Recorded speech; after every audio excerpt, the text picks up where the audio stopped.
Nerd alert, dork face. I am not a loser. I just have a bad haircut. Kind of a major dork. Oh, nerds.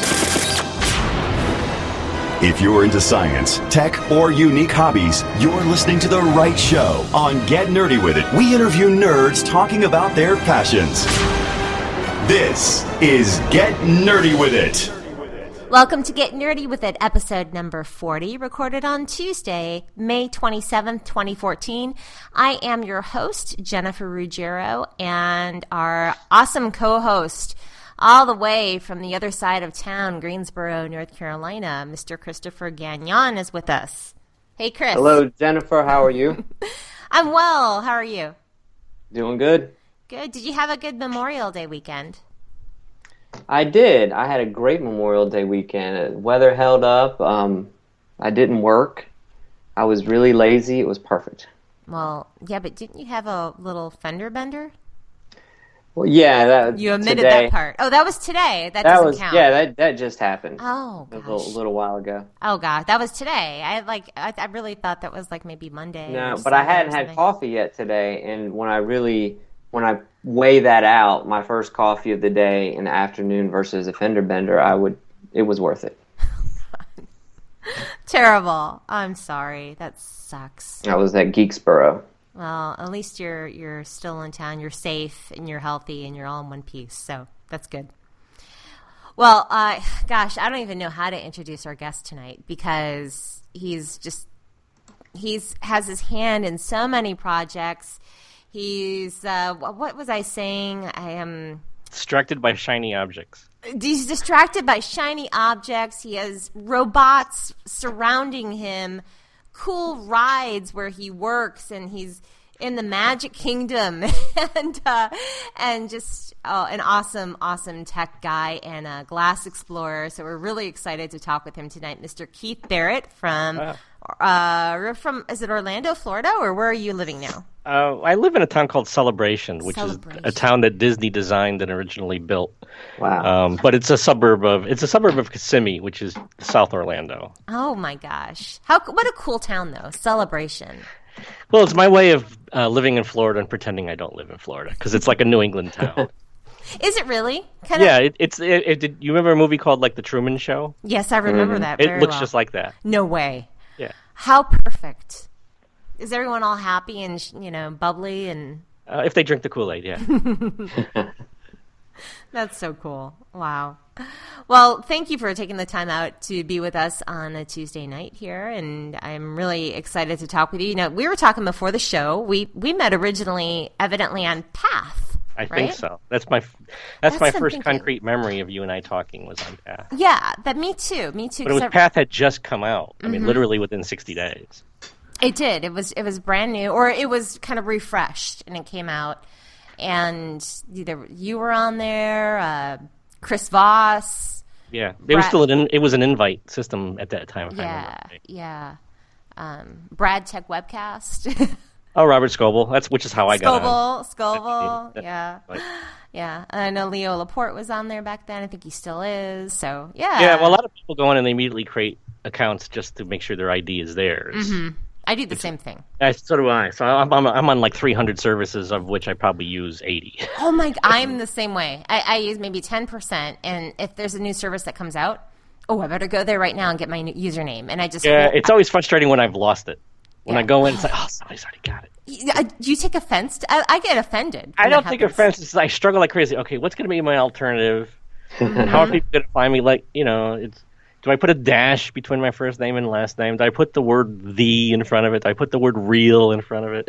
Gosh, I'm more like because I'll tend to put a 0. I usually do J. Ruggiero, and if it's taken, then I'll do the 0 at the end of my name. But I get mad when it's taken. I'm like, how dare he do that? Who does John think he is? I'm the J. Ruggiero. That's my name. And so I don't think I got my ID on Snapchat, unfortunately. I think it's one of them. Oh gosh, I don't know if I have J. Ruggiero or J. Ruggiero with the 0 on Snapchat. I'm not sure, but yeah, I know. And same with what was that Chat Center? Keith Tier's new app, chatcenter.me. Did you get your name on that? No.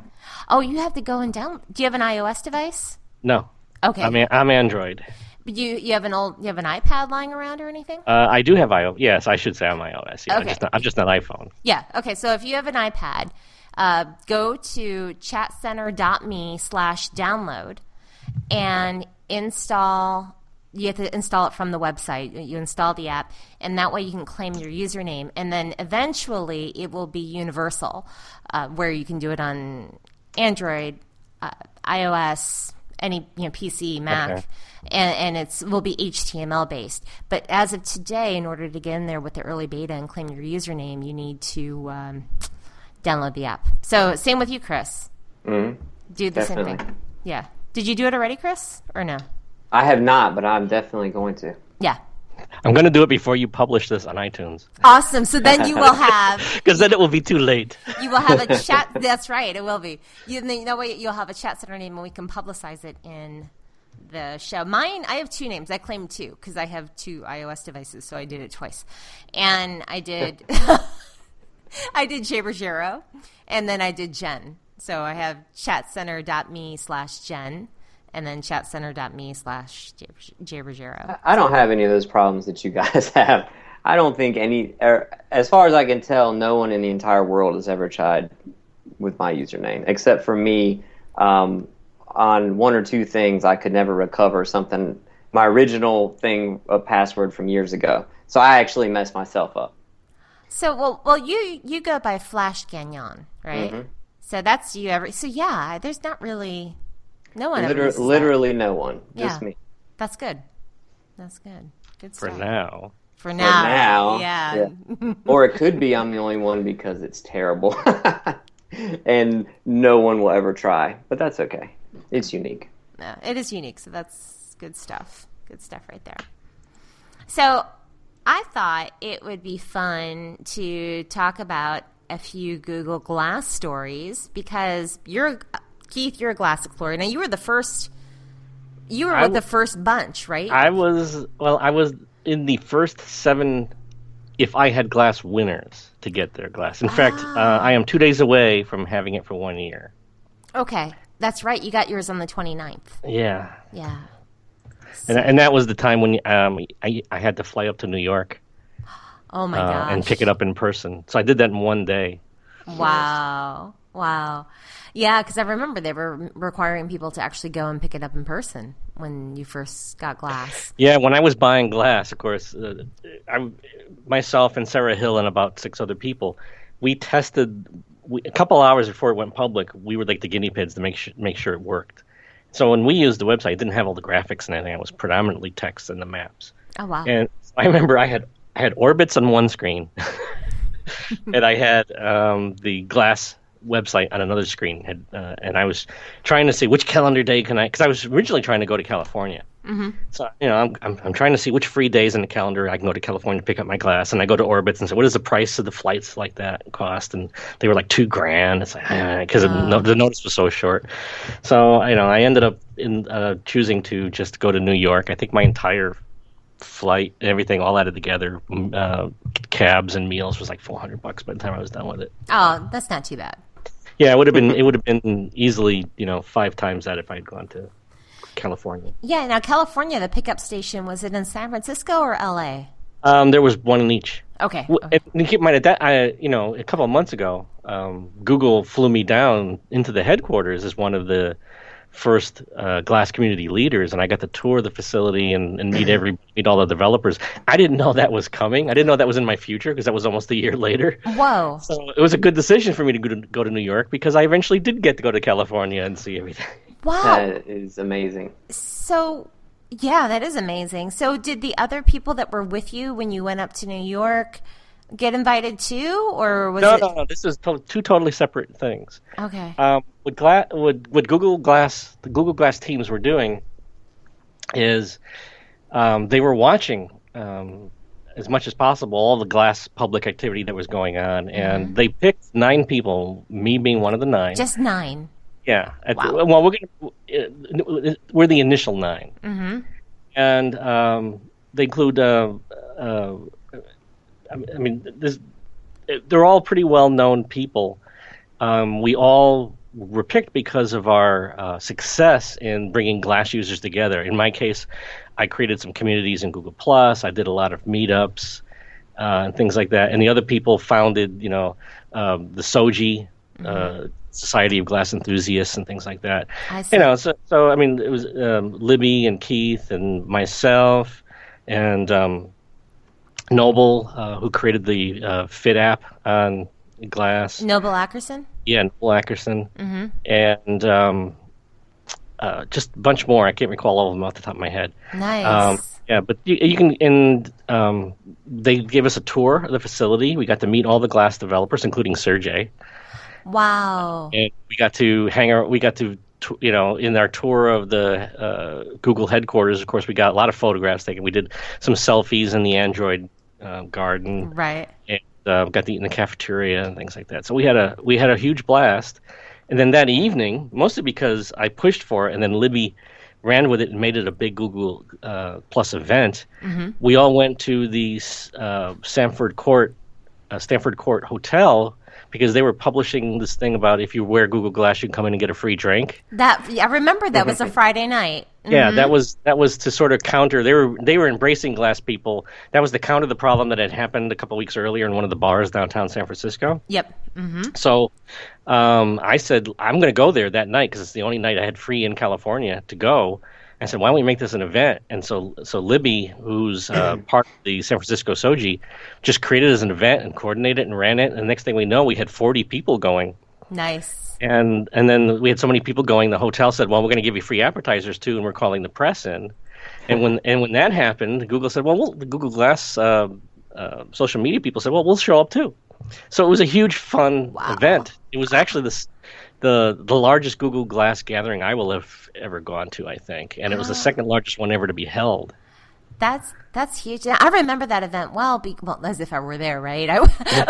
But I was only out in California for 3 days, but it was a fantastic 3 days. Yeah. Well, no, I see, because I remember everyone talking about the Stanford Court event, and there were some other people in the social circle that I think we know amongst our peers online that were there. Like, did Lisa Padilla and her husband Fred Davis go there too? And did you get to meet them? I think they were there. You probably met so many people and you don't remember. Well, there's over 40 people. Yeah. I mean, I could start rattling off names. I'm waiting for my computer to wake up here. I mean, the people in the community. I mean, I mentioned Noble, Keith, Libby, myself. Yeah, Noble. We interviewed Noble on the show, and he was. I'm so impressed with his app, his Links Fit. Oh, his app is awesome, and he got the Sergey tried it out. Really cool. Right in front of him. And then I'm going to kill his last name now. Antonio Zugladia. I'm not sure. Unfortunately, I can't pronounce his last name. He was one of the people too. Wow, nice. Give me a second. I'll have the other ones up Sure. because I don't want to screw their names. I'm bringing up their profiles so I can see the full name. I bet going to Google was just outstanding too. Well, it was Kathy Brown. Kathy Brown. Okay. And I think we have one more I haven't named yet.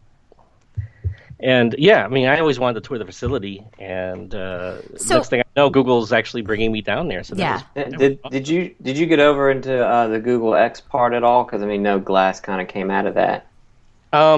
We went into I don't remember if Google X and Google Glass now have separate buildings or not. We went into the Google Glass building. We took pictures. Brendan King was the other name I was trying to. Okay, Brendan King. I want to make sure I name everyone. No, yeah, you don't want to leave anyone out. Did they? Oh, and Cecilia. Okay. Cecilia, who had the first traffic ticket in California. Yeah, that's right. Her name was all over the news. Yep. Yeah, they were all just great people, and most of them I had a relationship with before going there online. So it was, and Cecilia I had met. She and I had been in a couple internet shows together. So it was great meeting everybody else. How great to finally put an actual in-person face to people. You see them online all the time, but to actually meet in person, after all this time. So I go ahead. I'm sorry. I was going to say, and there was one more person. I'm trying to bring up her profile right now. Margaret Powers. Okay. So those were the 9. Yeah. Very cool. What a great experience. Well, good for you. Yeah, and then our charter is we're trying to create a framework. We're the ones that created the Google Glass do's and don'ts document. Oh yeah, you guys did that? Yeah. No kidding. It was a joint contribution between us and the Google Glass social media team, PR team. Mm-hmm. And because of all the work that we've done independently, and because that went well, I think the Google saw the next step is, well, let's bring everybody down and have everybody meet everybody. And so now, as community leaders, what we're doing is we're trying to produce some online documentation. We're trying to figure out the framework for what does it mean to be a community leader. Mm-hmm. How do we get more leaders? What's the process for getting into that group? What does it mean to be in the group? Mm-hmm. How long does it last? Does it have a term limit kind of thing? And what benefit are we bringing? For example, in the Glass community website, which is only accessible by Glass owners right now. Right. Well, it's publicly accessible too. I'm sorry, this area I'm talking about is publicly accessible. There's a calendar that you can go to see meetups and things like that. That was a side effect of the efforts going on. I need to see if there's anything going on in North Carolina, because I don't really ever see anything. In fact, I know there are other glass wearers in Greensboro, but I haven't seen one ever. So it's when people. If I ever move back there will be a lot of them. Yeah, definitely. Yeah. So I mean, people still, and people haven't asked me to take them off in public at all. They just kind of look at me and maybe ask some questions. But have you gotten any backlash at all from when you were? I've never had backlash that I wasn't able to change the person's mind on. Good. Except, well, I'm not going to take that back. There was one, and this is in a year's time now, and I've given hundreds of demos because I work for, Walt Disney, and I live and work at the theme parks. Yep. So every time I'm wearing them in the theme parks, I give demos, and I've given public formal demos as well to rooms of people. And out of all of them, I only had one negative person. No matter what I told them, they weren't interested. They didn't want to hear about it. And I realized this person was actually that way about everything. It wasn't just glass. Everything. Yeah, everything they were negative about. Argumentative about everything. Yeah. So it's like that. Yeah, so you're not going to change that person's mind. They don't want their mind to be changed. So. No, and that's why when I get into some of these Twitter discussions or Twitter arguments or flame wars or troll wars, whatever you want to call them, where my name gets sucked in, talking about the camera on glass and things like that. Mm-hmm. They're speaking loudly, and they're very, in some cases they're very detrimental or vulgar in the way they talk, because they're very angry.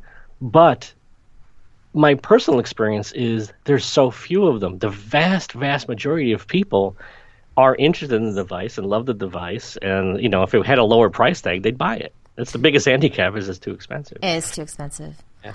Would you buy one, Chris? Because I know I had invited you before, but I think there were some. Is it the price tag that was a hindrance, or? Yeah, it's just. If it was $500, would you get it? Absolutely. Well, I mean, I'm still going to get it, but it's something that for the vast majority of people, that's a major purchase that you have to plan for. If it was $500, I mean, really, people are, and this isn't for me as much, I think, as others, but they're used to the subsidized sort of technology purchases, I think, with cell phones and stuff, and laptops and computers and all those things. I think they just put in a lot of people on credit. I think there's definitely where that line is. It's a $500, $1,500. What's going to cross the barrier? How low, Keith, do you think it's ever going to go? I mean, when they do ramp up economies of scale. I mean, Google said it's going to be more than 400, but less than 15. The problem is we're about to hit a crossroad. I tend to recommend now that people, unless they're the type of person that can't wait and they can afford it, the money, the $1,500 price tag right now, my advice tends to be to wait. Mm-hmm. Because we're on the cusp, I think, of either a price change or the consumer version of the product going out. So in this version of the product, I still have some problems with it. I still have some reliability problems with it for certain situations, and some of the functionality that I used to use a lot is missing right now. They took it out when they upgraded it to KitKat. Yeah, they took out the Hangouts or the video. So the problem is we don't know what's going to happen. There might be new hardware coming out, or or there might be a whole bunch of new software all coming out together that they had to make changes. Google's very secretive of it, the same way Apple is. They don't want to tell you what the price is of a new iPhone because they don't want to cannibalize people buying the old iPhones yet. So, but on the other hand, if you buy glass today, it's got FCC certificates on it and things like that. So Google's making progress of turning this into a real product. Mm-hmm. I'm wondering, and I bet you anything at Google I/O they launch maybe a glass version 2, or just like something, maybe it looks a little bit different, and that's why they wanted to offload all these glass and get them out there now, because they're probably going to make another batch of something. Maybe that's wrong, but I think they'll announce something at Google I/O. I don't know. Unfortunately. Yeah. I've never been to Google I/O, and I wasn't able to get in this time. So. Yeah, that was. I wonder, because that was kind of like a lottery, sort of, right? It was. Yeah. You put your name in the hat, and then you're selected at random. So that's interesting. I'm curious to see how that went for them this year. I didn't really keep up with it after that because, first of all, it was too expensive for me to go because I'm not really a true developer either. So, that's the other problem I have too. Is I'm on a budget. Yeah. Yeah. I think when you look at the development of the product, right now they have really no competition in the marketplace, and that's getting ready to change. So you're going to have a lot of lower price competitors come in. Clearly, they're not going to stake out that ground. So, but how they position themselves when there's 8 other smart glass alternatives in the market, I think, depending on how those do. I think a year from now the landscape's going to be very different. Yeah, yeah. And I love how Samsung is launching their Samsung Glass. Are they calling it S Glass or something? But they're calling it's similar in the name, I think.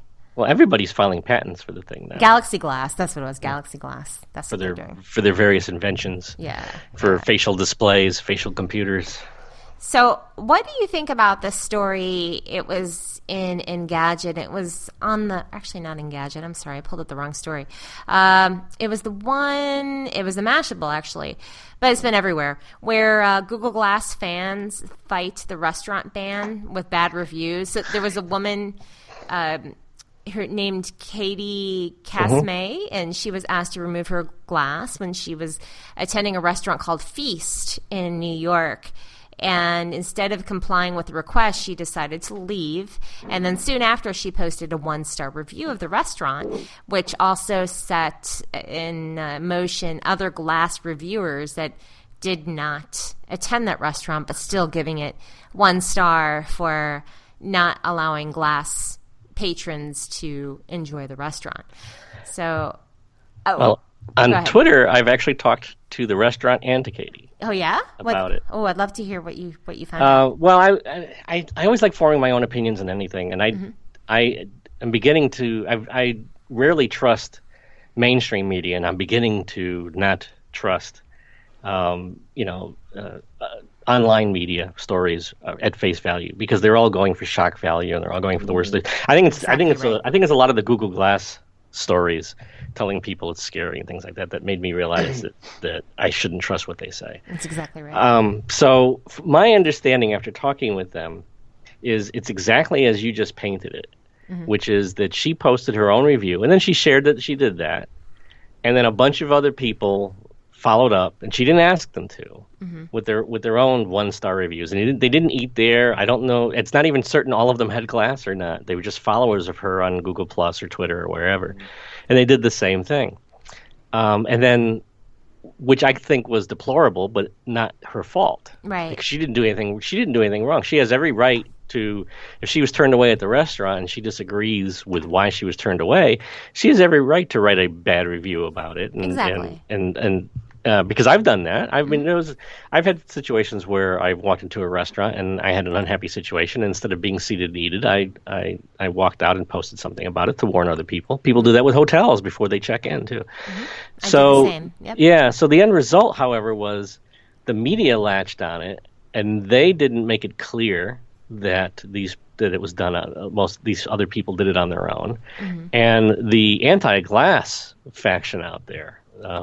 The people that are either filled with fear or misinformation about how glass works really jumped on it, and it became almost a second, like a Sarah Slocum situation with the bar. Very similar, right? And I got stuck in a bunch of those conversations, and I tried to talk them through it and make them reasonable, and half of them I couldn't, because they didn't want to hear it. They would make sweeping statements like well, this proves that all people who have Google Glass are idiots or whatever. Oh yeah, that proves that one incident with one person that she didn't even directly ask for means that 30 to 100,000 other people are all bad. No, that's terrible. So there's a huge amount of irrationality in it. And I've said this before. One of the things I like about Google Glass, because it's sometimes a polarizing discussion, is it helps me weed out who the trolls are and who I should block.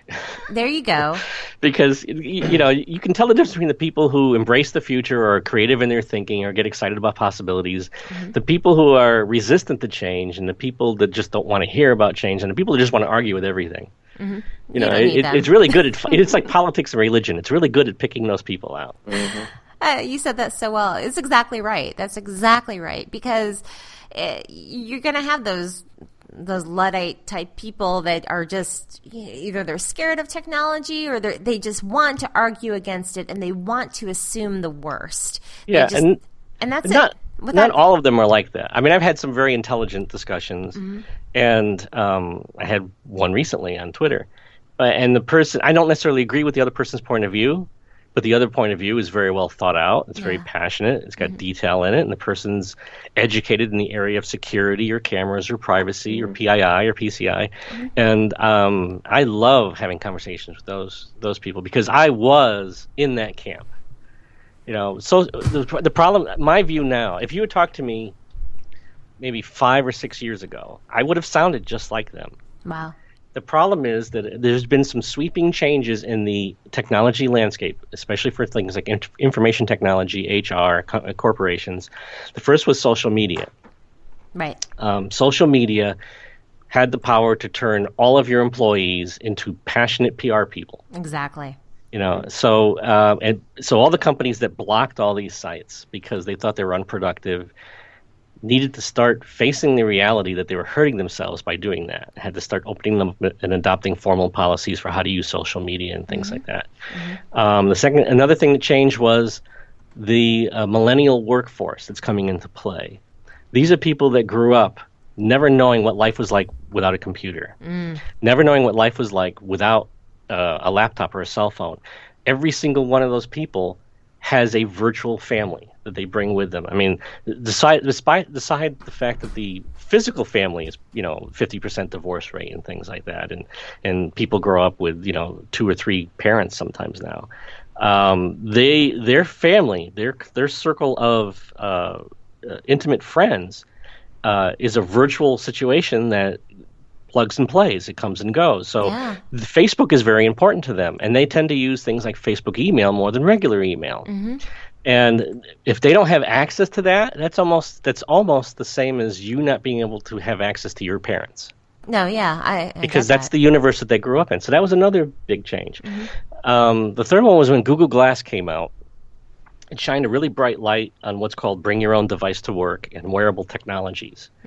And all of these things added together means that the role of IT security, which used to be try to prevent anything from happening as possible and then log everything else so you can go back and look at a security breach, became, things have become so social now, you have to adopt the practice of letting people have access to all this stuff. Or otherwise they just bring their own laptops to work and they use their cell phones and things like that. You're not stopping them from doing anything. You're just making them use their personal equipment.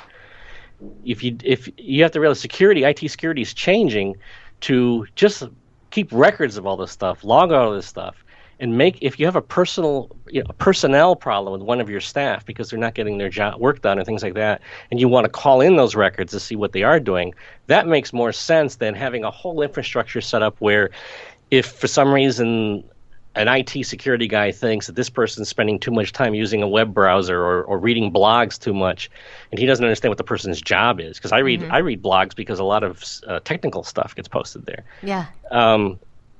I have iTunes on my computer because I listen to podcasts, not because I listen to music.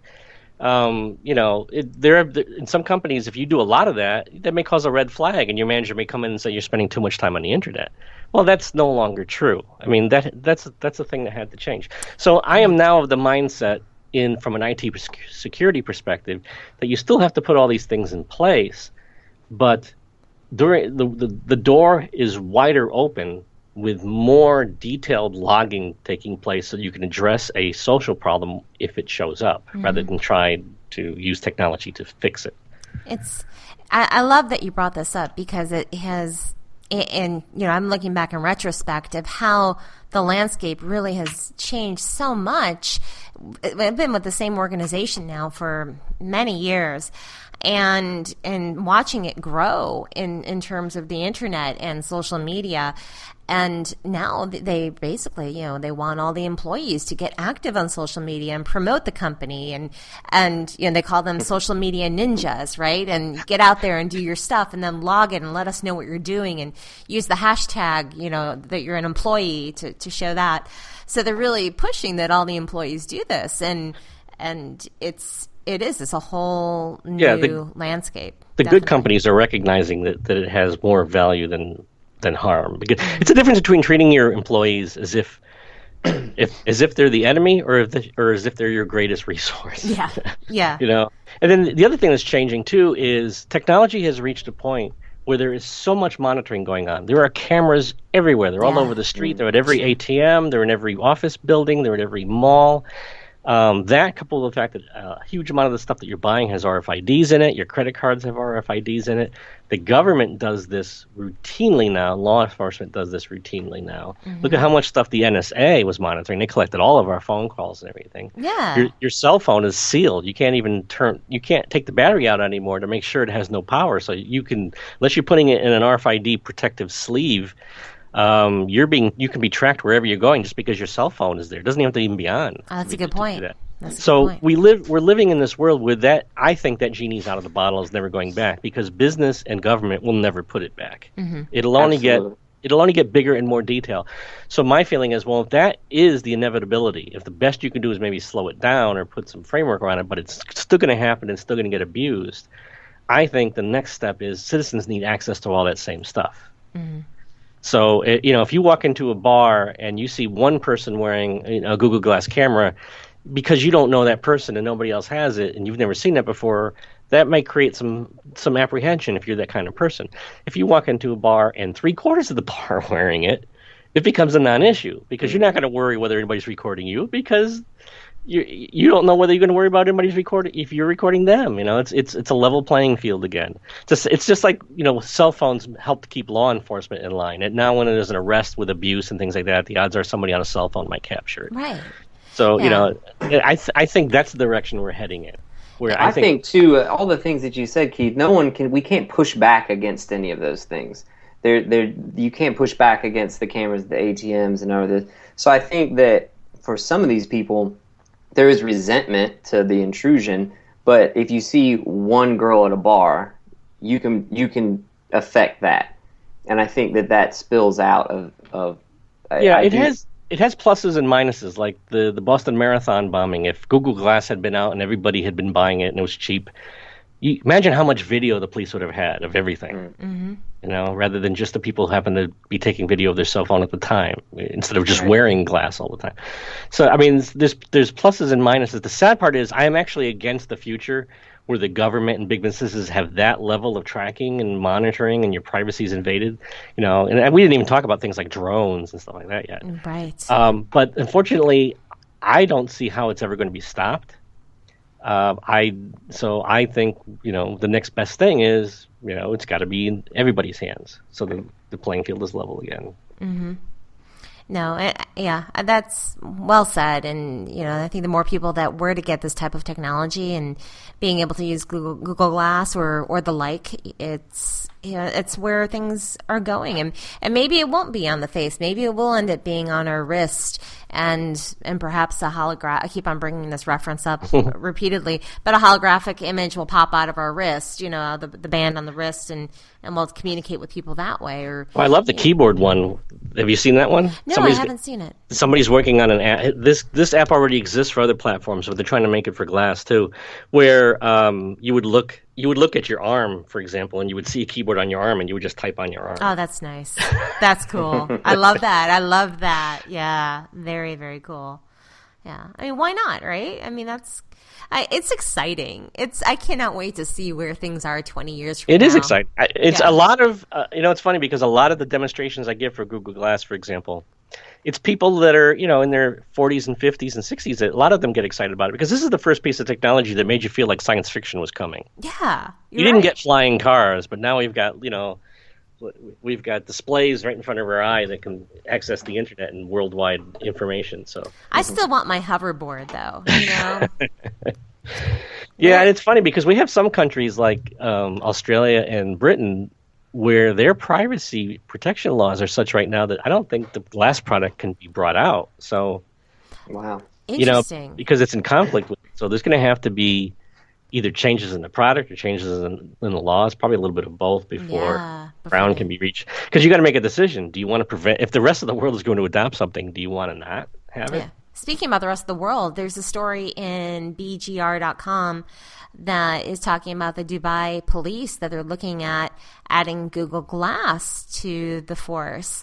And, not today, but here in the near future, they're looking at to be a way for them to track down some law-breaking drivers and stolen vehicles. So, so they're looking. New York City's doing that too. What's that? I'm sorry? New York City is doing that. New York's doing that too? I didn't know that. Oh, wow. Yeah, which I think is funny because it's the exact opposite coin of, well, Google Glass is not safe to wear while you're driving. Yeah, right? I know, and then they're going to wear it while they're driving. The very first thing they're doing is they're going to be wearing it. And, of course, their driving is a lot more aggressive and a lot more dangerous than everybody else's. The second thing was, it was funny, that was Dubai that had this story, right? Yeah, it was Dubai, yeah. I thought it was funny when I read that because they don't have access to Google Glass yet. No, that's what I was thinking. So how are they getting it? Yeah. Well, they got it because somebody had an American address, an American credit card billing address too, and they bought it, and they either brought it over there or shipped it over or whatever it is. So it's pretty funny to see a press release about a formal investigation of a product that they couldn't have gotten their hands on unless they went out of their way to do it. Yeah. I was thinking the same thing when I read that. Now, there is an app, speaking about driving, and let me put it in the Skype window. It is called, you probably have seen it, Drive Safe. I'm aware of it. I haven't used it. Yeah. So this is a cool little, you'd have to side load it. It's not available officially through Google yet, but it basically will keep you awake. You say, okay, Glass, keep me awake. And then it will somehow will determine if you're getting tired, and I don't know exactly how it determines that. What it does is it monitors your head level. Oh. So as soon as your head starts dipping down, nice. A little alarm goes off in your ear to let you know to lift your head back up. That's smart. That's great. I'm going to have to sideload this and wear it when I drive late at night. Hopefully you're not so tired that you need something like that. Well, there's a road, and you might know it because you're from North Carolina, and I know, Chris, you know it because you go back and forth from Charlotte to Greensboro like every other day. But when you're on I-85 coming from Charlotte going to Greensboro late at night, there's nothing. There's just trees. Yeah, it's the rural area of the state. Yeah, so it just makes me false. Like I've dozed, and like I'll swerve on that road late at night. It's hard for me to stay awake. Well, this will only be an issue for probably about 4 or 5 more years before we're not even driving our cars like that. Oh yeah, thank goodness for autonomous vehicles. We'll have autonomous vehicles. Yeah, thank you, by the way, for saying that and not saying driverless cars. Oh. Which has got to be the worst possible thing you could call them from trying to get an adoption by the public of this thing. It's not. You have to have a driver behind the wheel, and certainly computers is the driver. Well, it's funny. There's a picture on the internet of somebody sitting in the driver's seat of a Google They call them driverless cars, so I'm going to call it driverless cars. Yeah. That's what Google calls them. Yeah.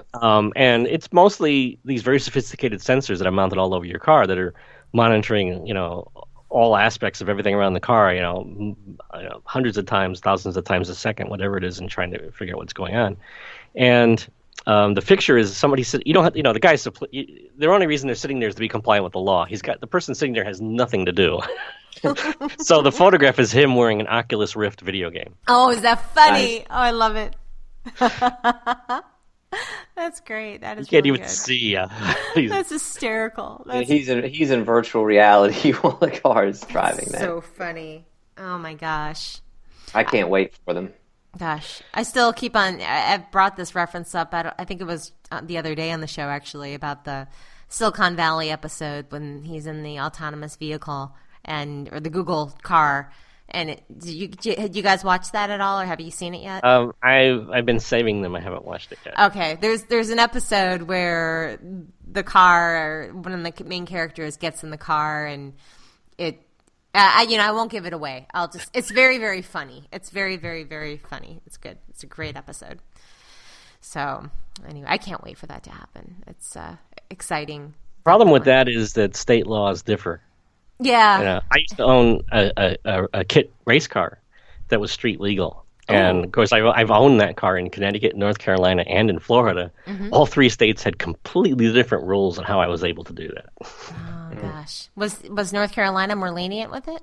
North Carolina was the least organized. Ah. Because they didn't... North Carolina was almost the discretion of this one guy that would come and look at your car. Because That sounds right. Connecticut had the most formal program. They had it spelled out. The windshield had to be this high off the ground, had to be made out of this material. Taillights had to be this high. You had to have one license plate or two license plate, all that kind of stuff. North Carolina was a lot more ambiguous because I guess North Carolina they do a lot more of putting cars together from parts and that kind of thing. And then Florida had nothing.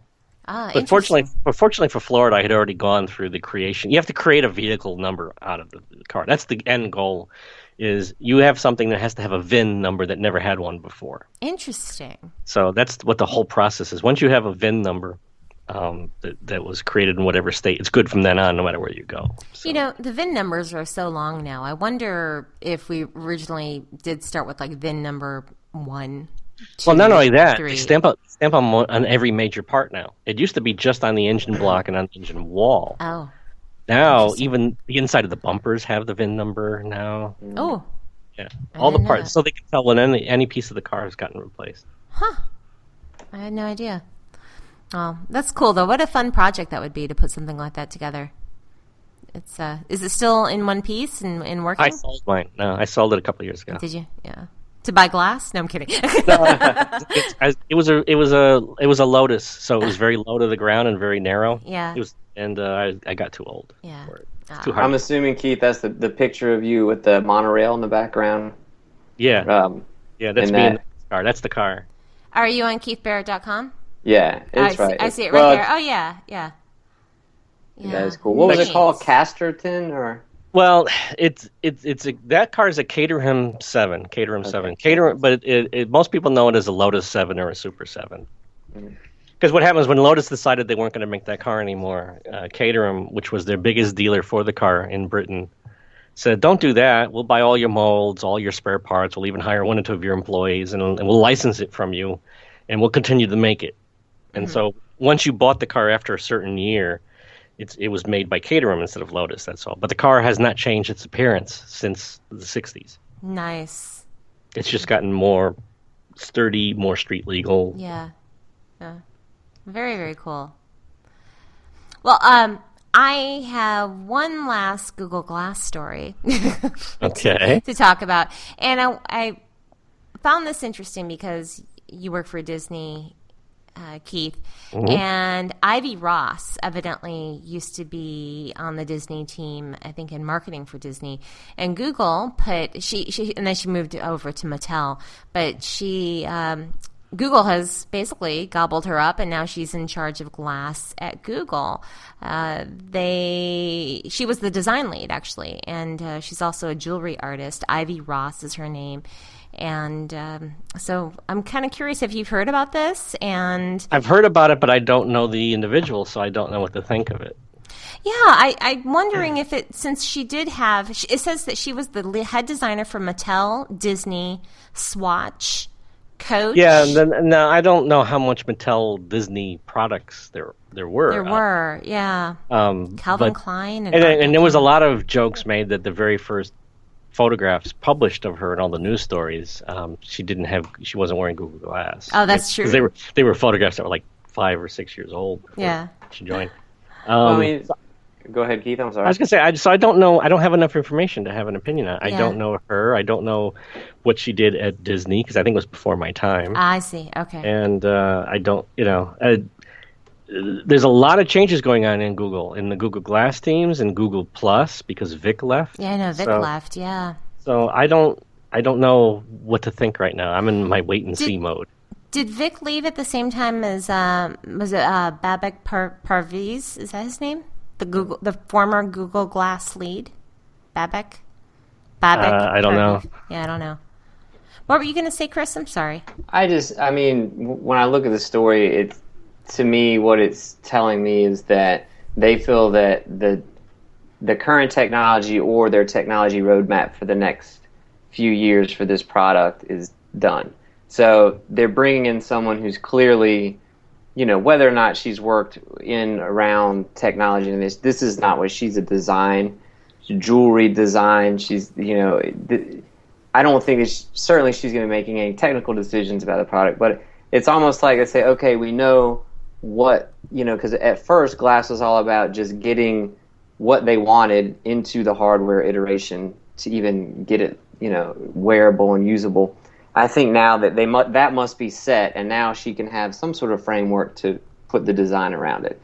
So Glass was already designed. Glass was already very design heavy, though. I mean, Isabella Olsen put a lot of design stuff, and look at all the frames that have come out. Right, but don't you think that form followed function until now with the product in a lot of ways, and that maybe now, she can really kind of. Yeah, to me that's what I hope happens. I like the new frames. I like what they're doing, but I think she can really kind of take it out of the box with the eyewear that she's already designed.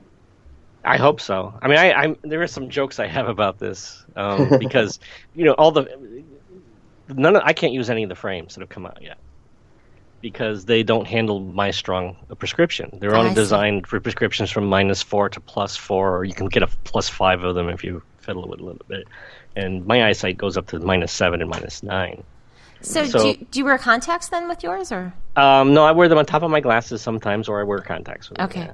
But my glasses are small lens metal frame glasses, because when you have prescriptions my strength, you want smaller glasses. I see. Okay. Because even in smaller glasses with high index lens, the side of my glass is a half an inch thick at the very edge. Mm-hmm. So, and it's even after polishing the edges. Wow. So, and I'm not unusual. Most people, especially when you get to my age too, and then people who have bifocals, glass is really difficult to do. Mm-hmm. And all the glass frames are designed to have that certain look where you just have large black frames, either square or roundish, that are thin, so they can only contain a glass of a certain size.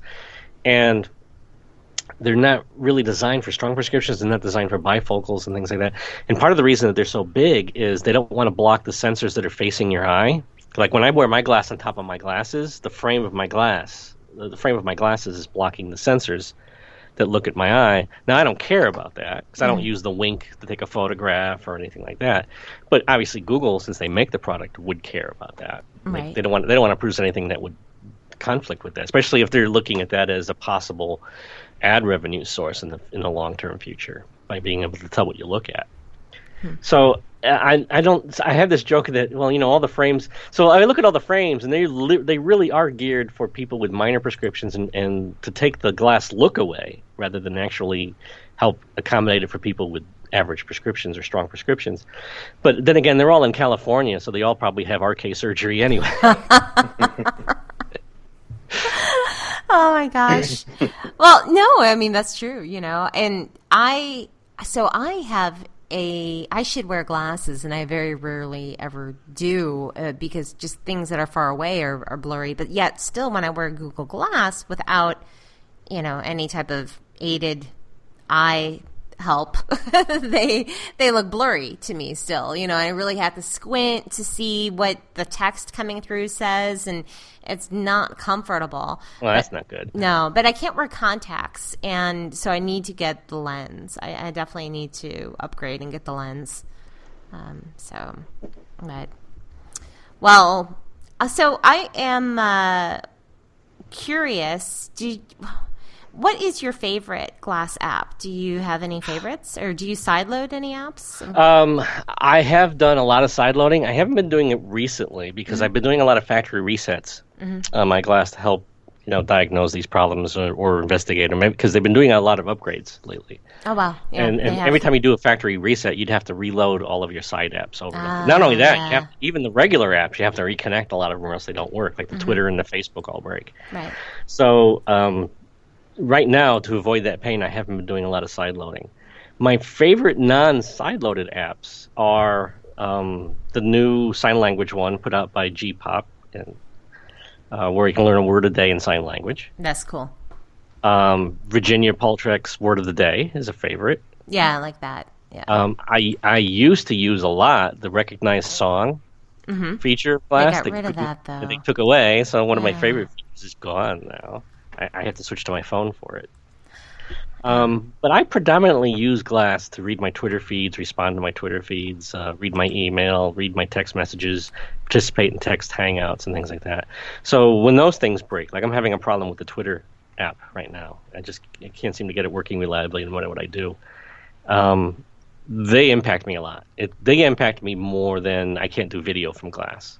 Because even when video from Glass was at its height of functionality, I didn't use it very often. I used to join Hangouts while driving my car because I figured that would scare people. Because normally they would expect to see a webcam looking at her face. The next thing they know, they see a road coming. They see the road. That's funny. I like that. I was kind of upset to see. I didn't use it often, and I think that's why they got rid of it. Right? They were really looking to see what people used, and it was a battery drain as well. But see, the battery drain doesn't bother me because Glass only takes 60 minutes to completely charge. Yeah. So all I do is eat lunch. I put it on a table, put a charger on it, and by the time I'm done with lunch, it's at 95%. Yeah, that's true. So that bothers me less than unreliability, because I want the thing to always. It's supposed to be out of the way technology. Well, out of the way means it has to be 100% reliable. Yeah. And from sideloaded apps, I used to use the Bluetooth configurator because I used to use a keyboard with my Glass. Because if you install the Bluetooth configurator and you have a Bluetooth wireless keyboard, you can actually use that to enter text on websites using Google. Nice. See, I haven't done that. I used to do that to get around terms of service screens that would ask you to enter information. Yeah. So I get the free Wi-Fi working. Because right now Glass doesn't let you get past screens like that. No, that's a good workaround. I have that at work. I have that at work too. I can't remember the other side-loaded apps I've used. I have a whole collection of them, though. Some of them I don't even know if they still work because Glass has changed to KitKat since then, and I haven't retried them. I see. Yeah, I need to start sideloading some. I haven't yet, believe it or not. I've just kind of gone with the default ones that Google put out there, and then after seeing the driving one, I was like, oh, that's kind of cool. I could do something like that, so I want to do it. So I think I'll try it over the weekend and give it a shot. It doesn't look too hard, after reading the tutorial. It seems pretty simple. I think if you root and ROM things, you can easily sideload apps on your Google Glass, I would think. So, yeah. So you, besides being like the Glass expert, you are also, you are though. I don't know. Yeah. I'm just a heavy user. I wouldn't say I'm an expert. Oh no, you're an expert. So, but you also you have your hand in a lot of different projects. Like you're always on a podcast. So what's going on with that? Yeah, I have a lot of things going on. I've been doing a lot of other people's shows lately. So I'm co-hosting every Monday night, except for next Monday night. The Tech Buzz with Stephen Haywood, which I think is 6 o'clock Eastern, Monday nights. That's live? That's done, live video, Okay, full-blown show with commercials. I got Virginia Poltrek co-hosting too. So there's the three of us now. We talk about the week in tech. I've been occasionally, Chris Voss and I were just talking about doing another show together because people liked the first two that we did. So I might do another one. I saw the two you guys did. It was good. I want to start up at least one of my own. Mm-hmm. So I have all that going on, and hopefully you'll have me back. We can talk about. I would love to have you back on. Yeah. So I love being on other people's shows because I don't have to sweat doing the show. Yeah, that way you don't have to do all the production, all that stuff. But you do a great job with promotion, though. That's for sure. Well, when you do your own video shows, especially if you're doing things like Justin TV and YouTube and Hangouts and all that stuff, it's like spinning plates in the air, like the old Ed Sullivan Show act. Just before the one plate falls off, you got to go back and spin it again and keep them all moving at the same time. It's fun. It's fun doing this. And I do a lot of blogging. I'm about 10 stories behind right now. Wow. A lot of Google Glass stuff I still do. I want to do an anniversary post that I want to get out there in 2 days. Oh, yeah. Deadlines come in here. I've hosted a lot of meetups. Now, you have about a gazillion people that follow you. I made up that number on Google Plus. So yeah, well, I was awesome. a early Google Plus person. I mean, I remember when Robert Scoble only had 5,000 followers on Google Plus. I was one of the first people let in, and I didn't sleep that whole weekend. By the way, it was 4th of July weekend, and I literally stayed on my bed the entire weekend. Had my wife bring me food. It was addictive, was it not? It was. Well, it was just so much to explore, so much to do with Hangouts and circle management and changes and connecting to people. It was so much fun. And it was, 4 days of my life just went in a blink. I was the same way. I was literally addicted to it because I got on right at the beginning too, and I was just like, and I just found myself not sleeping because I was just so enthralled with this new wonderful social network. And I still think it's the best platform. I still like it better than all the rest of them. I do too. Absolutely. Well, why with the UI being so beautiful and the way that when you understand circle management and how powerful that is, I mean, what is stopping the adoption, do you think, Keith, from a wider? The problem is, I remember like it was yesterday what it was like when everybody was on MySpace and I couldn't get people to move to Facebook. And I instantly recognized Facebook was better, and I hated MySpace. So I wanted to get everybody moved, but nobody wanted to move. They were all happy there. It was colorful. They had all these modding plugins that they could GIFs, do. The animated GIFs and the Two things caused the migration to Facebook. First was the game Scrabulous. I don't know if you remember that or not. That was the online Scrabble game that Scrabble didn't produce. And Scrabble eventually told them to stop it, and then they put out their own, and nobody liked it, and that killed the whole thing. But a lot of people created Facebook accounts to just go play Scrabble with everybody, with each other. Is that something? And then the second thing was you had another generation of people show up. People who didn't have MySpace accounts and looked at both and decided to create a Facebook account right off the scratch. There's another thing that helped it too. There were plenty of tools. Both APIs at the time were pretty open. You could post to both platforms at the same time, and you could close to Twitter and FriendFeed, if you remember FriendFeed. I remember FriendFeed. Because I still use FriendFeed too. Yeah. You could post them all at the same time. There were tools to do that. There was one called Ping, for example. Ping FM, right? Ping.fm, yeah. Well, when you migrate people from one platform to another, there's a period of time where half your friends are on one, half of your friends are on another one, and you want to post to both simultaneously. It's because you want to post the same thing to both sets of people. Right. When you have tools that can talk to all of them at the same time, especially allow you to customize it for that platform so it doesn't look like a hack, your migration works better. Google from day one, and even today, doesn't really allow the API open up enough for people to post to Google+. You can't post through the API. So it's very difficult for people to tell people, move from Facebook to Google+ when you got to maintain both by hand. If you're on both of them, or half your friends are on one, half of another, that slows down a migration. You really do. You're using Friends plus Me, right? No. Yeah. That's, You like it? Yeah, I do. I I have an email right now I'm staring at from them. Really? Yeah, I go. I start with Google Plus, and then I cross post to Facebook, Twitter, Tumblr, and then I also have an IFTTT, which you're going to talk about that in a little bit. Yeah. That goes to app.net, which I never even look at app.net anymore. What happened with app.net? I don't know. It's not something I used. I don't. Chris, did you ever use it? App.net? I did. I started to get in it for a little while. I'm not surprised that they're going kind of volunteer though. Never seemed to get traction. Yeah, no, it was a good effort on their part, but I guess maybe charging for it was where they went wrong. Well, what I did was I changed my entire blogging comment section to be Google Plus. Oh yeah, So, on your website. Yeah. So when I post an article there, I'll post it on Google Plus.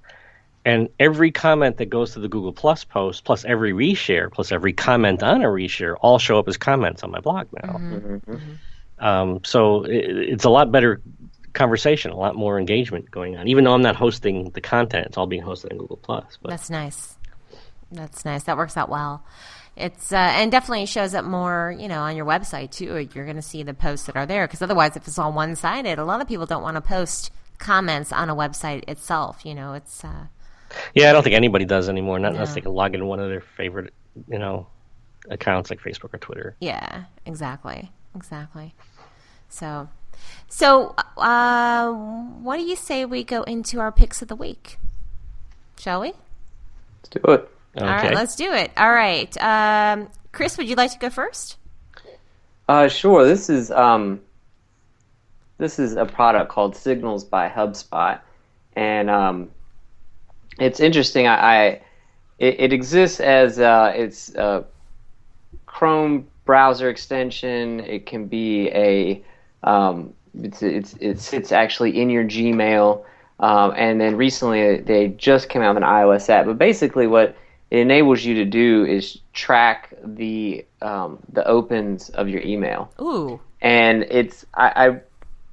I know that there's probably some people that don't have a use case for it. I don't imagine what that would be. And it's basically made for sales. It integrates with Salesforce.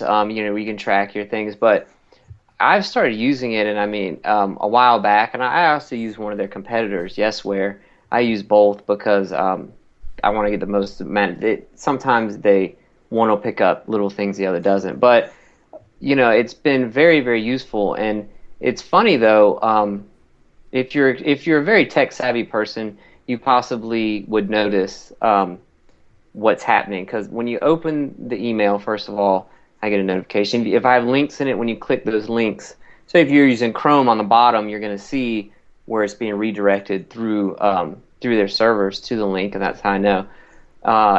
But just being in possession of that information, of knowing if I sent someone something, knowing that they looked at it, knowing that it was open, is both for me in business, but personally as well. Just having access to that information is, I don't ever want to not now. It's been very useful. Go ahead. Oh no, I was just going to say, does it work well with Gmail? So if you have this extension and you send a Gmail message, is there a box that checks that you have to check, or do you have to use a third-party software? No, it's extremely tightly integrated. So when I go to compose, I hit compose. Actually, there's at the bottom now, in the same line as my formatting, the paperclip, or I add so there's just a button that says send tracked email, send now, that's orange. Okay. And then I can send it tomorrow morning, next business day, tomorrow afternoon, or I can specify a time and a place, in a time zone, and it'll send the email at that time. Well, then over on the left, under inbox starred, on your folders over there, the very first one is Signals. Yeah. So if I click that, then it sends me over to my stream, which is a hosted page there of an activity stream.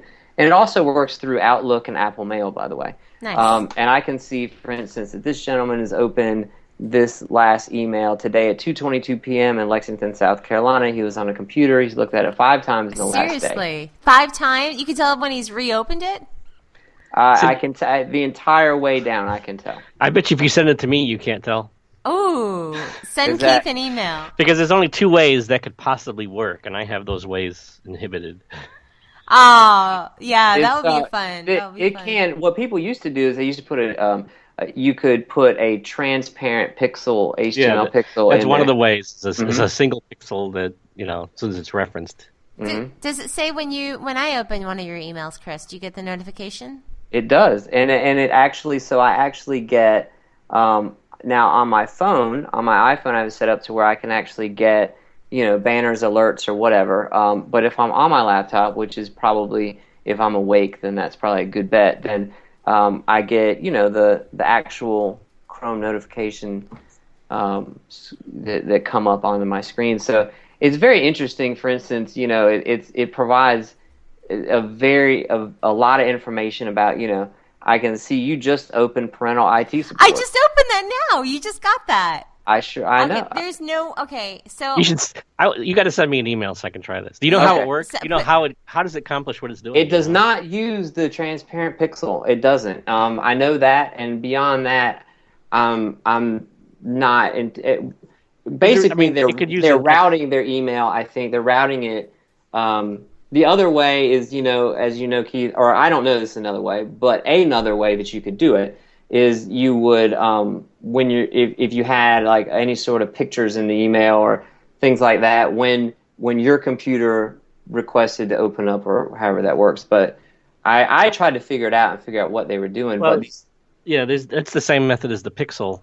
Right. That's one way. Another thing is called an X header. The SMTP standard allows you to have header records that begin with the letter X, and you can actually make up your own if they standardized on one that allows you to, keep track of this on their third-party site or whatever. They could probably accomplish it that way as well. What's the email to send this to? Maybe Jen, put it in the Jen Skype can edit window. it out if you don't want to have it on air. But what's a good one? Or you could put it in the Skype window if you want. I'll do that. Yeah, Send it that way. Yeah. Where's the? Okay. Oh, there we go, right there. And you'll be able to see that right away. So let's see. As fast as Gmail will let me. This would be fun. Well, you know something? You might see it right away because I'm actually pulling my email off of a server instead of direct delivery right now. So this will be interesting. All right, It might look to you like I immediately opened it and I haven't. We'll see. As you saw with Jennifer's, it's extreme. So there are the 2 services that seem to be able to do this, and I do use both. I actually pay $5 a month or $10 a month for Signals. So you get like 100 opens for free, and that lasts me to not even the second, because I probably you're addicted now. Use it a bit much. Well, I just sent, you then receive some emails, and and another cool thing about this is that one account with Signals works across. So, for instance, I think I have 8 Gmail accounts and on different G apps and Google domains, or whatever, and it works across them. Oh, nice. The same. So I don't have to have 8 different accounts with them. It's That's all great. there. So that's Keith, it's not. I've not seen that you. I haven't gotten it yet. You haven't got it. Okay. No. So that's the only drawback to and it's just a matter of changing my behavior. Is on iOS, and they don't have an Android app yet. They just now came out with this. I can't send from the Gmail app. What I actually have to do is go in the Signals app. Oh, Now it's sending it. They're using their access to the Google server on their side, I'm sure. And it goes that way. But if I want to track from my phone, but from the computer, I'm in Gmail doing it. I'm using the compose button. It's so tightly integrated. It's not like a third party client that you think that you're using. And it's funny, it's funny when I see that an ex-girlfriend is opening up like 27,000 of my emails in the middle of the night, or my boss is looking at a report I sent him, or a client or a customer. No way. Yeah. So are it's- you saying it works on emails that were previously sent before you signed up for the service? Or you send that much email? But I send that much email. So it's That's it's, so creepy.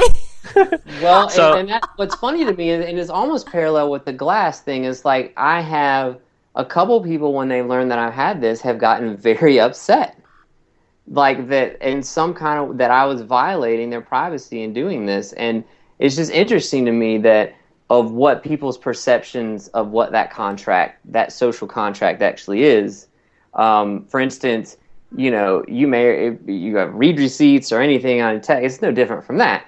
Well, it's a little different from that, but people are just not used to that. Yeah. And Well, no, it's just a strange, like, for example, that I reopened an email that I had already opened from you. Let me see what else I have. Let me see another from you. I hear a bird. Yeah, my bird flew he has over. got major privacy complaints about this. Yeah. So I haven't opened it yet. Do I? I don't show as opening it yet. Do I? No. Okay, I'm gonna open it. Oh, let's see if it works. Did it show up yet as opened? No. No. See, I didn't think so. So it is probably the Yeah, it's based on an image. Now, if I'll tell you, I'm gonna hit this little thing. I bet you it's gonna show up now. Come here, Giorgio. Giorgio wants to say hello. Does it show now? Yes, it just showed. Yeah. So it's And, using pixels in some way. So, Okay. what did you do to block it, Keith? I have on my Gmail account. No, I mean, I'm not going to block it, Chris. I don't care. You know. It's my practice on every email client to never display images. Okay. So you have I always choose to display the images, which drives me nuts with some advertisers. And I've actually contacted the advertisers and complained because I said, you're sending me these things where I can get like 10% off of something, and you don't have any alt text or any of your images, so I can't tell what they are. I see. Yeah. And you know, so I don't know if I want the 10% off because I don't know what the trade-off You is. know what it is, yeah. They So need I to tell them I would describe rather it. keep the privacy at that point in time and not have you know that I've looked at your message. That's cool. No, that's a good practice. See, I didn't know, because in Gmail, I didn't even know we could disable images in Gmail. I guess we could. Yeah. No. Okay. I just haven't So really it's, tried it. and the utility of it is first of all, I'm sure that Keith is one of about probably less than 1% of Yeah, because the default settings aren't to do that. right to do that, and people that know, and then and there's you don't know that that's happening though. It's hard from the person the receiving end, but the being able to pull up the way that it really utilizes your stream, your activity stream. And I mean, I can filter at that point. I can search within things. It would, if I was on Salesforce, I think that would be That'd be really once, great. Once you have that indicator that I opened the email, since it already had the rest of the information, the to and the from and the subject and the date, time, delivery, yeah, your data is quite good at that point in time. I should be. Usually, I can actually pull up and see the IP as well, which is definitely can not be really accurate because you're also. A lot of times, the IP I get if people open it on their phones is really crazy. But you can get a depth of information, and I just think it's I would be hard to go back to not using. Yeah, I'm actually in detail looking at the email, the raw email now, not the Gmail version of it, and I can see the formatting that the company. Where's the company name? Yesware.com. That's the company, right? Well, when I sent it to you, I used two. I used Signals and Yesware, their competitor. I use both because I'm able to act. If something that's really important to me, what I'm able to do is go in and see, like for instance, one open from client device, and it gives me the IP that your Gmail is from in Yesware. I actually found the 0 height, 0 width pixel. Oh, Nice. Did you? They are using that. I did It's not called think. it's spacer.gif. It's on the Yesware website. But I wonder where Signals has got theirs embedded at. Did the email you sent me have both or just one? No, I had both. I can. I've got more. So for here on Yesware, like I said, I've got your IP or whatever, one open from client device, and if you open it from other devices, it'll keep track of that. Signals is just telling me you opened it at 9:23. I don't have any of that other information. Anything from Signal? I just opened an email from you. Did you get it? Yeah, it was the interesting marketing hack using Quora I sent you. Yeah. Oh, here's the Signals. Okay. Signals has a height and width 1 pixel image in it. So Yesware did a slightly better job.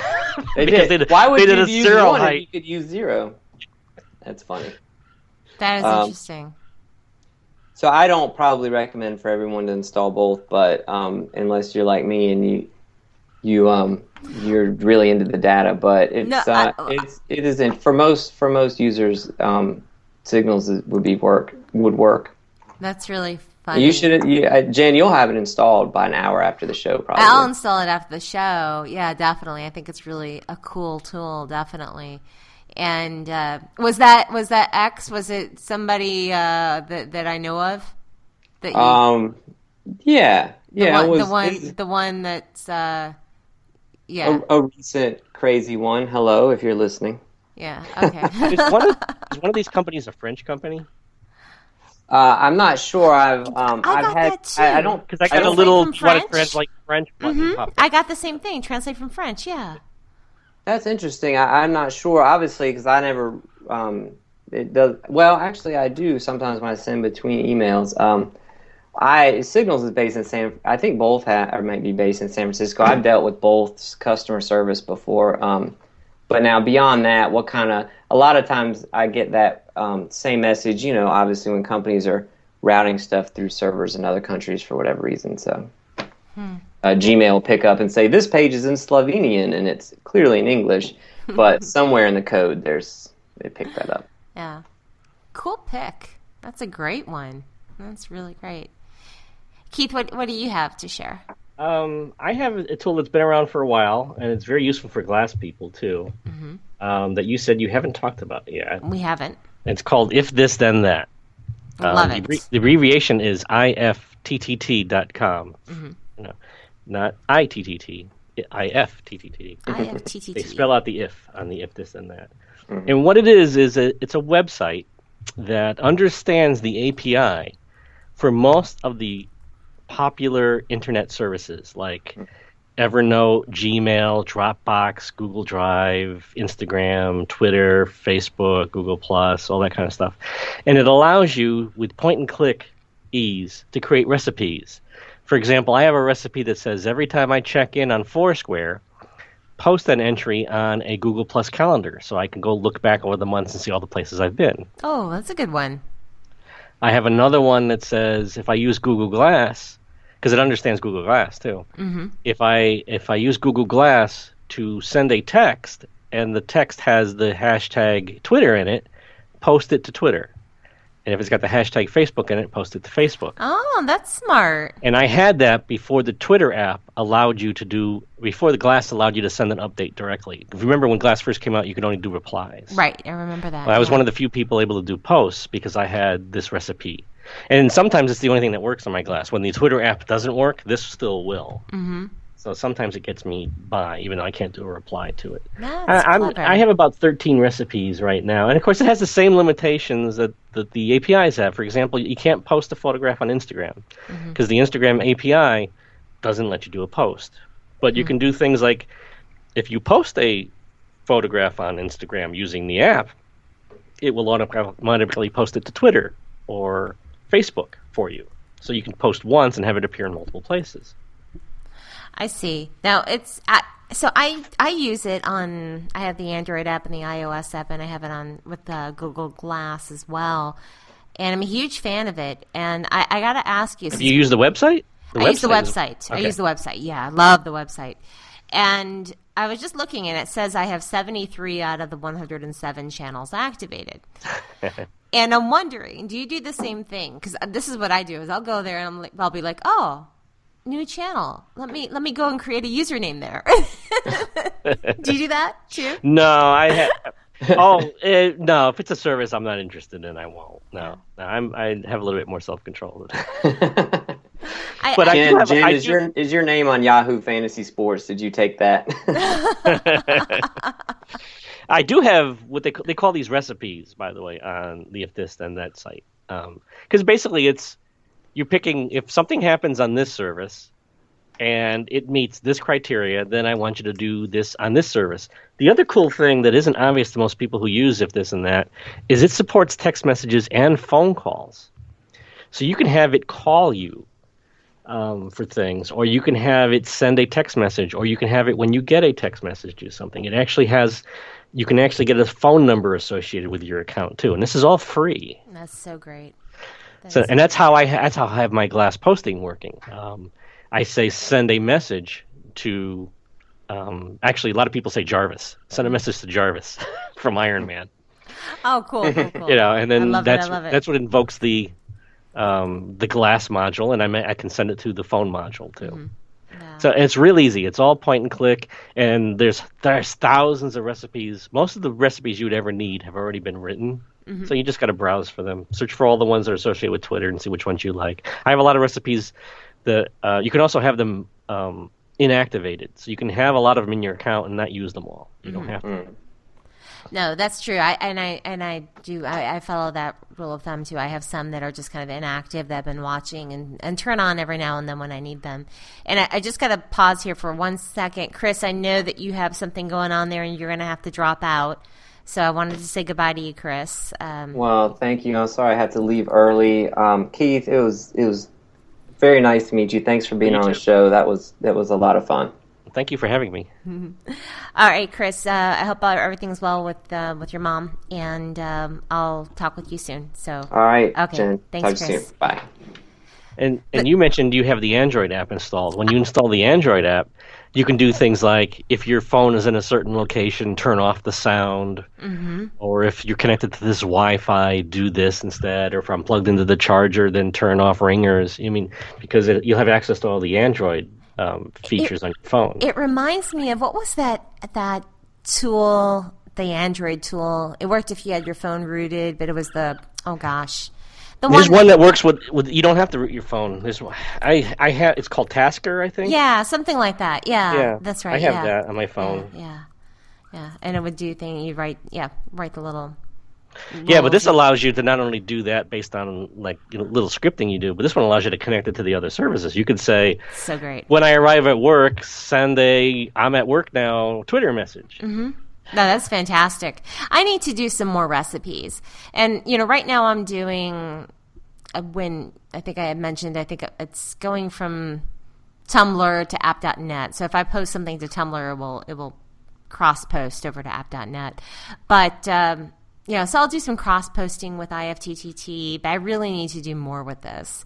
And I'm so glad that you're talking about it on the show. It's a fantastic service. And they're adding stuff to it all the time. Yeah. Because it does have restrictions that irritate me. For example, when you do a post to your calendar, you can't tell it to mark it private. So it's visible. Things like that. You can pick which calendar. So you could theoretically pick a calendar that's only private and then post there. Things like that. But, so I've sent these. You can send your, they're on Twitter, IFTTT. They're also on Google+. They're very interactive on Twitter. So if you got a request or you got a problem, you can contact them. Yeah, so they're responsive. That's good to hear. Yeah, that's always nice to know. Yeah. I'm looking to see which channels I'm missing because it says 73 out of 107, but I'm having Let's see which ones I have active right now. Let me see. Automatic. What's this? Automatic upgrades your car with the power of your smartphone. It helps you save money on gas. That's probably for certain cars, I would guess. Yeah, it's got to be for certain cars. I don't. So let me see. I can automatically save my favorite tweets to Evernote. I can automatically save liked Facebook things to Evernote. I send an RSS feed of my blog to my Glass. Let's see, what else do I have turned on? Anytime a new Kickstarter shows up, it sends me an email. Oh, I like that. I love Kickstarter. If I post an Instagram photo, if I post an Instagram photo, it will post it as a native photo on Twitter. So it won't look like a reference to Instagram. It'll be a native phow on Twitter. So it'll show up. Because if you sometimes the photos don't show up. There's just a link. There's just the link. I know. That's what happens to me with the So I have one going, let me see, my recipes. I think it's a Glass recipe that I have. Let me see. if no, not that one. Where is it? Oh, I have, if I'm tagged in a photo on Facebook, then send a notification to Google Glass. If there's a new photo by a particular user on Instagram, and I label the user, then send me a notification on Google Glass. Yeah, it's easy to get lost. Yeah. It's easy to forget if you've got like 30 of them and they're all running. Yeah, I know. There are a lot on here. Don't create a loop, whatever you do. No, that would be terrible. And then I have some inactives. So I have 1, 2, 3, 4, 5, 6, 7, 8 active ones. Yeah, I forget about it too, because it's just so automatic. You just it's very reliable. Yeah, and you take it for granted after a while. You just kind of, it's a great tool. So I'm so glad you talked about that. And my pick of the week is actually about Google Maps. So, you have maps.google.com, but then you also have the service where you can create your own customized maps and import locations on there. And so I'll have maps that I've created for work where I'll show where all of our locations are and then where a lot of our customers are, and I'll label them with labels and icons and pictures and segments and all that fun stuff. But then the thing of it was, I was like, gosh, how am I supposed to access this data on my device? Well, there's actually a tool. It is a free Android app besides the regular Google Maps Android app, and it is called Google Maps Engine. And it's by Google, and like I said, it is Android, so I don't think they have an iOS version. I haven't seen one. And it allows you to view your customized maps anywhere you are, any time of day, basically from your device. So if you do create those customized maps within Google Maps, then you definitely want to install this app so you can take a look and interact with your customized maps. So I use this app a lot, and I actually use Google Maps a lot just to keep track of locations and so on and so forth. So to me, it's really helpful. So that is my pick. Do you ever use Google Maps? I'm sure you use it for navigation and stuff. I use Google Maps a lot. Yeah. I also worked with the circle count people when Google Glass, when the winners first came out for Google Glass. We mapped them to where they were, so you can help find other people. Oh, great! Yeah. So I think, if I remember, it's not up to date anymore, but it was very important the first 90 days that Glass came out. It was how I found all the Floridians that had Glass. Yeah. So I put together this huge list of Google Plus profile links, and they took them and they mapped them for me, and then people volunteered to get added to the map, so it was self-perpetuating for a while. Oh, that's cool. I think it's circlecount.com/Glass Explorers. Let's see, circlecount.com/Glass Explorers, all one word. I could be wrong. Let's see, I'm pulling it up now, and 404, right? No, let's see. Google Glass Explorers hashtag. This page is showing the Glass Explorers based on a shared circle from Keith Barrett and the Twitter analysis of Andrej. He was a journalist that went through even more pain than I did and came up with it. So let's see, gender distribution: 71% male, 19% Yeah, but this is female. Old. This probably has not been updated in easily 8 months. So yeah. No, because I doubt I'm in here. And 8% not available. Other 88.88%. This is interesting. But that was my intro into creating our own maps. No, this is cool. Oh, there's Derek Ross. Yeah. Nice. Very cool. Now I'm trying to see where they are, though. Follower history, it shows me the data, but I don't see their location on the map. There should be a map that you could click and zoom in on. And it doesn't tell you, it won't tell you the names of the individual dots, I don't think, if you hover over that. Maybe my browser is blocking it or something. Let me open it up in another browser window. It's too out of date to be useful now. It's more of a toy now. Yeah, I just want to see it on the map. Let's see. Customize tool, I don't want to do that. Paste the link in here. Let's see if it pulls up here. Could be my browser. No? Oh well. It's not pulling up. That's okay. So, well, I guess we should probably wrap up. Not that I want to, but No, I'm having a good time. Yeah, me too. Definitely, it's a lot of fun talking with you, and I would love to have you back on the show. So, it's maybe after Google I/O and we hear what they're coming out with, and after the Android Wear launches this summer. Are you going to get anything like that? The new Android Wear? I don't know. Let me see. I currently have a Thematic Labs Myo here that I have to do some programming with. Mm-hmm. I ordered an RFID ring that hasn't shipped. It was supposed to ship in May. Oh, the NFC ring? Yeah. I haven't gotten mine yet either. So no, this is an RFID ring. Not an NFC it's ring. not the NFC ring. Oh, I thought it was. Weren't you getting the NFC ring too? Because we were talking about that on. Weren't you? I don't think it's NFC. I think it's two RFID rings in one. Actually, the front one side is public data, one side is private data. But I just wanted to play with it. Yeah. And of course I have glass. I'm actually starting to budget and plan for buying the next version of glass, because if they come out with a new consumer version, they say here it is for $800, and by the way, it's new hardware. I want it. I want it too. If there's a new version coming out, I want the latest everything. So I'm starting. I also I might actually run a fundraiser for my vidcastnetwork.com site. Oh, cool. Because I need to do some replacement hardware for it. Mm-hmm. And I also need to change the site around a little bit so that it's easier to view. When I originally did it, there weren't hundreds of videos on it, so now it's a little difficult to find things. Do some more. So you thinking about doing something maybe through Kickstarter or Indiegogo or just a separate fundraising project? I'll probably do it through Indiegogo. Mm-hmm.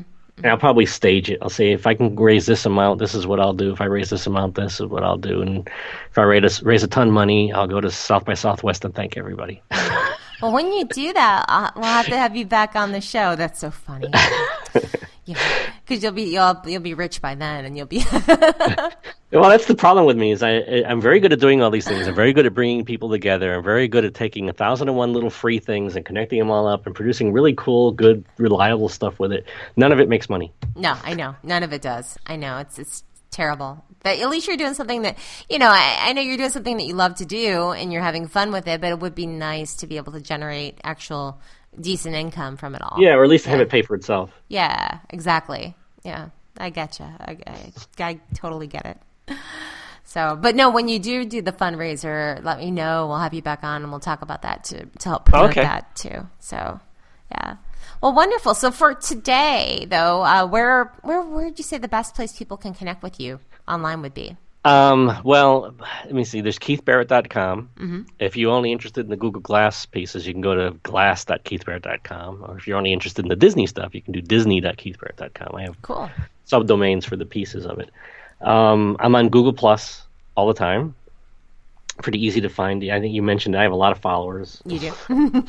We actually didn't finish talking about that because they're. Oh yeah, we did. We didn't. So yeah, how did you get on that? By the way, did you? Well, I developed a huge following because of what I was posting. Because I'm a content creator, so I was posting a lot of content, resharing. I got up to about 35,000 followers that way, I think.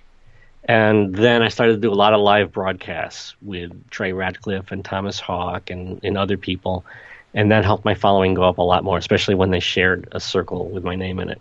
Oh, yeah. And then thanks to some people that I don't know who to give credit to, unfortunately, I eventually ended up on the Google suggested user list. That's so great. And once I was on that, I had a growth rate of 3,000 new people a day. Oh, my gosh. For several months. And that's what put me over the edge. So I have over 1 million followers now. Wow. That is so cool. But there's also kind of a level of responsibility that comes with that, right? Because do you feel I know you're just being yourself, doing your thing, but you ever feel kind of like some obligation even more to do more with it because you have that many followers? Well, I wish I could, again, one of those many things that I wish I could somehow make income with it, because I look at that and go, if everybody there sent me a penny. Yeah, could you imagine? Off my mortgage or something. Yeah.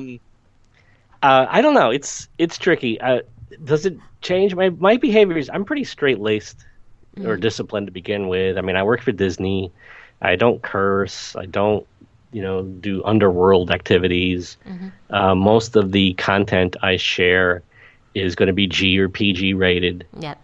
It's going to be mostly informative or entertaining. As I'm a big fan of humor and sarcasm, so I'll tend to post a lot of that too. Same thing on Twitter. It's interesting. This ties all the way back to that news story you're talking about. If I posted that same complaint about the restaurant about they didn't let me in, with 1 million followers, how bad would that restaurant have gotten it? And I would not have ever asked. In fact, I would have said, please don't in my post. But, you can't control them. So if do you have more responsibility when you have 1 million followers versus, 1,000 followers? That's an interesting argument. You could certainly get into trouble easier. It definitely is kind of, I think if you look at it from someone, let's say a celebrity, and even though maybe they didn't ask to be a role model, they still are, so you don't want to see people like, I'll bring up the little teeny bopper celebrities like Miley Cyrus or Britney Spears, because the little girls would look up to them, right? So you want them to continue to be wholesome and good. Well, you do, but they're not. They're not. They're right now that they're not. Ashton Kutcher posted something personally that he misunderstood and got a lot of trouble for it. So then he ended up turning his Twitter account over to his team instead, so that doesn't happen anymore. That's right. Yeah. So on the other hand, I do end up with. I'm one of those people. I don't know if it's partially because I work at Disney or partially because I've done counseling or because I'm very analytical in nature. But I don't dislike arguing. I don't dislike this debates, especially if they're intelligent. So if somebody comes on and they're a troll, my initial reaction is to try to convince them they're wrong or show them the facts or see where they're coming from. And I tend to take those conversations to further lengths than most of the patience of the other people reading it. That's great. Good for you. No, that's hard. Not good. You should have cut it off a long time ago. I'm entertaining the trolls too much. It isn't until they start slinging names or, I've had enough of you. You have a lot more patience than I do. I'm the opposite. I just kind of, I nip it in the bud, and I get angry, and then I do the wrong thing. I'll be like, delete. Yeah, that's the other thing too. When it's gone to that level, I will delete the part of the conversation that went into the gutter. I won't delete it all because I'm not afraid of people seeing posts that they may not agree with that I post, or they may. But if where it degenerated to the point where, this isn't really good content anymore, or, I may delete some of the comments up to that point. Mm-hmm. Yeah, and because you don't want that kind of stuff out there. But I'll also post that I did that. I don't keep it a secret. Yeah, no, that's good. That's good.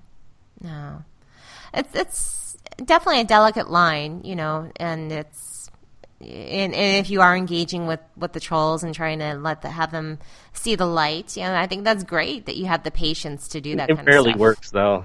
Yeah, I know. I don't understand these guys. I don't understand why they do what they do. There's a personality type that gets off. They actually enjoy stringing you. They do. I don't understand that personality type. I don't understand it either. It's certainly not going to get you forward in life. You can't do it in your job or your interviews or, doing anything. So it's not funny, So it's an audience of one. You're the only one that thinks it's funny. Nobody else does. So I like to entertain and educate. So when I do something humorous, I want to do it in a manner that more than one person can enjoy it. And I don't understand why people would even want to go to the internet and put down other people and even open that up. Why? What good do you get out of putting someone else down? A lot of them are. Many of them are high schoolers, though. So you have to realize there's a maturity age thing there sometimes too. No, that's a good point. Yeah. Well, the kids don't do that. Don't do that. Be nice. Treat your elders with respect. Treat everyone with respect. Treat the internet as if whatever you write will come and haunt you 30 years later. Because it will. Except if you're in France, and is it France where they're talking about? Where is it that they're talking about? The internet still does. It's like Snapchat. People keep saying, "Oh, Snapchat, it deletes all the photos within a certain period of time or the posts." No, I can just do a screen snapshot. Yeah, and if I can't do a screen snapshot because I've installed the app, then I'll just take a camera out of the screen. I'll take a snapshot of that. You can't, because the human eye is analog and receives light. All it has to do is you have to capture it in some way that you could reproduce it. You don't have to be part of the infrastructure. That's a great point. Everything is there. It doesn't go away. It doesn't go away. Unless it's boring, then it'll go away. Be careful. Well, thank you so much. This is a lot of fun talking with you. And your bird. And my bird, he finally flew back to his cage. He was climbing all over the microphone, all over the keyboard, on the, and I kept on kind of shooing him away. I don't like to keep him trapped in the cage. He's a free bird. He roams around the house, and he goes to the cage at night. Yeah, free bird. Well, someday I will be in North Carolina, and you are on my list of people to visit. That would be wonderful. Wonderful. Is it any time this year? No, I doubt it. Aw. Darn it. I've done my traveling, I think, for this year. Yeah. Well, if I come down to Florida, then that's usually what happens is people come here because Disney World is here. Disney, everyone's there. Yeah. It's my magnet. If I lived in Raleigh, I have a lot of well-known friends like Robert Scoble, for example. Mm-hmm. I don't think he would ever come to Raleigh, North Carolina to see me. But he'll visit me He'll visit you when you're in Disney. But yeah, probably not. He wouldn't go out of his way to come to Raleigh. Unless there's a startup there he wants to interview. Yeah. I think he's been down here like a couple of times. I know he came to Greensboro it was some event that we have in the fall. I forgot what it was. But it's funny, when you join Disney, they tell you two things. They say, first of all, this is a company that does not have a no dating policy. You can date other people in the company. It's just you can't date your management chain. So, a manager and somebody under them is dating. One of you is going to have to leave the team, and if they can't figure out who, then the manager's going to involuntarily be moved. Interesting. Because they said there are 65,000 people working here. We can't tell you to not date 1/6 of the population of Orlando. Wow. Yeah. The second thing is, my gosh. Yeah, the 65,000. It's the largest single site employer in the United States. In one locale. That's the thing. Disney World is twice the size of Manhattan. It's 43 square miles. Oh my god! Which I work for a city. And so I'll tell you. Next time you have me on, I'll tell you what that's like. I'll tell you. That would be cool. And then the second rule they tell you is you have to have a guest room, because people you haven't heard of for 10 years and relatives you haven't talked to in 10 years are suddenly going to call up and say, "We want to come visit." And it's absolutely true. Relatives I had not seen in 10 years suddenly were going to be in the area. Oh my gosh. That's so funny that they say that to you, though. How true. That's really funny. You're right, though. I mean, I have friends that go there twice a year. They go to Disney. They love it. So before I moved here, we used to go once a year. Mm-hmm. Oh, yeah. I haven't been in many years. It's been maybe like 10 years, if not longer. No, longer than that, I think. Well, I held glass meetups at Disney, and I just finished my 6th one. And it's actually the last public one I'm going to do. I'm going to start making them. I'm going to do them private now and invite certain people, because I've been doing it for a year, and we have other people in Orlando that are hopefully going to start up some meetups, and other people will share the hosting responsibilities of a meetup. Oh, that would be good. So you just missed the last one I did, but certainly if you're in the area, not only could you see Disney World, but I'll connect you up with a bunch of other glass people. No, that would be cool. You'll meet other glass people. That'd be maybe in the fall. I wouldn't dare go there in the summer with the heat. Because that heat down there, I remember it's so hot and humid. But the fall would be, if you plan one for the fall, I might have to make a trip down there. So well, come down anyway. I'll just make it. I'll create one around you. Oh, that would be awesome. So. All right, I'm gonna plan on that, definitely. All right. Well, thank you, Keith. And thank you. Everyone be sure to check out KeithBarrett.com. And for us, you can find us at GetNerdyWithIt.com. We're also on Facebook. That's Facebook.com/GetNerdyWithIt. We're on Google+, Google.com/plus GetNerdyWithIt. Twitter.com/GetNerdy_withIt. Be sure to subscribe to us on iTunes, Stitcher Radio, iHeartRadio, Podomatic, SoundCloud. We're on Spreaker, and we have a new Android app, so please check that out. And we'll talk with you soon. Thank you. Thank you for listening to Get Nerdy With It. Join us each week as we interview nerds talking about their passions. Oh, nerds. And be sure to visit us at GetNerdyWithIt.com.